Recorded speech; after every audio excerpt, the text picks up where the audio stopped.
Oke, baik, selanjutnya saya akan mereview dari bisnis Kunimaki. Jadi strategi bisnis yang dipakai oleh bisnis Kunimaki ini yang pertama adalah perencanaan terlebih dahulu, kemudian mencari apa yang sedang unik di pasaran, kemudian apa sih yang menarik orang-orang itu di masa sekarang.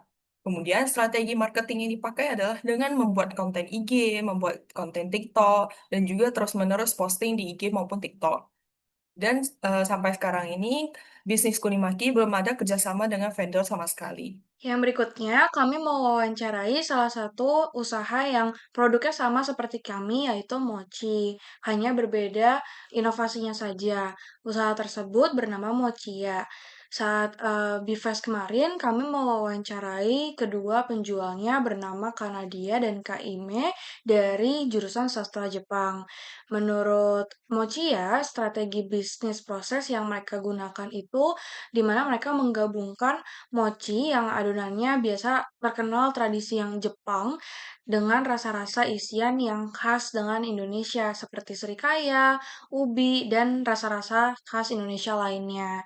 Nah, dari Kak Nadia dan Kak Ime bilang bahwa untuk pembuatannya, mulai dari proses pengadaan barang, hingga pembuatan produk, hingga distribusi ke konsumen, itu mereka semua buat sendiri oleh penjual sehingga pembuatannya juga otentik. Nah, untuk marketingnya sendiri, saat ini Mochia melakukan penawaran atau promosi melalui media sosial, di mana Mochia membuat konten-konten marketing dan juga promosi melalui poster di media sosial mereka saat ini, yakni Instagram, Threads, dan juga TikTok.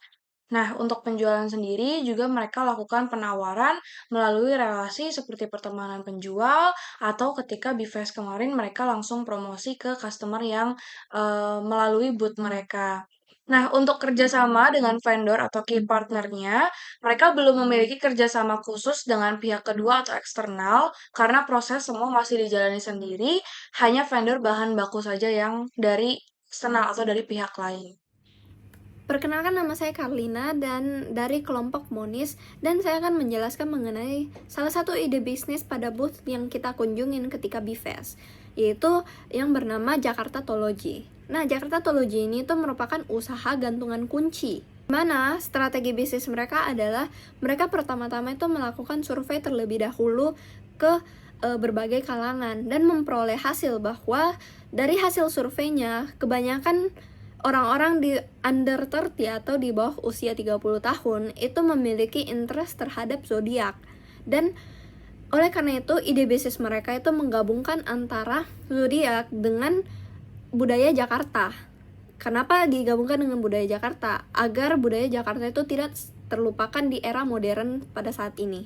Nah, bisnis Jakarta Tology ini tuh memiliki strategi bisnis yang cukup unik, di mana mereka langsung meng-approach atau menyampiri orang-orang yang berada di pasar tersebut. Jadi mereka langsung datengin dan langsung melakukan interaksi dengan konsumer tersebut. Jadi mereka bertanya-tanya soal interest mereka dan mengajak ngobrol lah calon customer mereka. Nah, dari situ ketika mereka udah mengetahui interestnya, mereka juga dapat langsung pitching untuk produk mereka, yaitu menjual gantungan kunci. Cara mereka approach juga orang-orangnya itu cukup fun, sehingga orang-orang juga nyaman untuk di-approach. Mereka juga orangnya meng-approach dengan menyenangkan, sehingga tidak membuat orang-orang risih, malah mereka menjadi terhibur. Nah, dari situ mereka juga approach-nya menggunakan pantun dan gimmick-gimmick unik lainnya.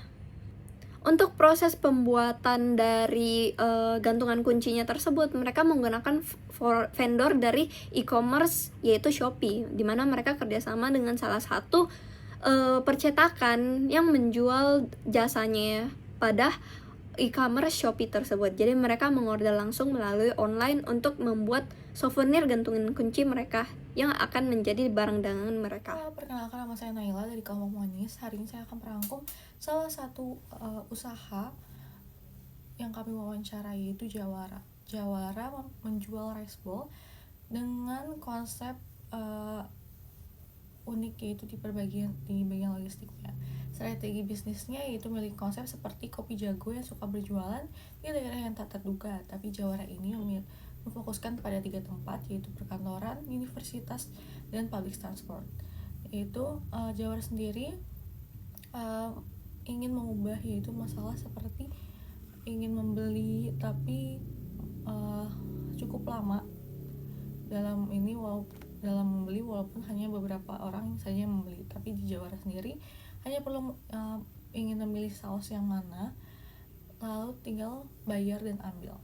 Terus memiliki strategi marketing, yaitu memiliki aplikasi untuk melihat lokasi dan stok persediaan pada Ricebo itu sendiri. Dan memiliki strategi pertama, yaitu pembeli pertama mendapatkan buy one get one. Ya, untuk masalah kerjasama dengan vendor, Jawara sendiri memiliki kerjasama, yaitu suplai barang seperti suplai barang baku, vendor ayam dan nasi, karena mereka memiliki kebutuhan yang cukup banyak untuk masalah nasi, ayam dan barang baku lainnya untuk Ricebo. Terima kasih. Baik, dari Bifest yang sudah kami ikuti, kami mengunjungi salah satu booth minuman yang bernama Ramalan Teh. Jadi bisnis ini yaitu menjual minuman teh tapi dipadukan dengan ramalan tarot. Strategi bisnis yang mereka lakukan yaitu mereka ingin memberikan hiburan sederhana yang berbeda dan unik serta memberikan experience kepada customer, yaitu dengan cara mereka menjual minuman teh. Experience yang mereka berikan yaitu mereka memberikan tawaran kepada customer, jika customer membeli 5 minuman dari mereka, maka akan gratis 1 ramalan tarot. Nah, dengan cara seperti ini mereka mengundang customer untuk bisa lebih banyak membeli produk mereka, maka akan digratiskan ramalan tarot. Untuk strategi marketing yang mereka lakukan selain itu adalah dengan bekerjasama dengan spiritual influencer TikTok, karena salah satu pemilik dari bisnis ramalan teh ini memang tergabung juga dalam komunitas ramalan tarot.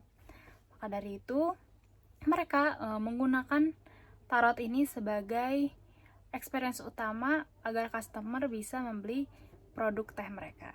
Sekian, terima kasih.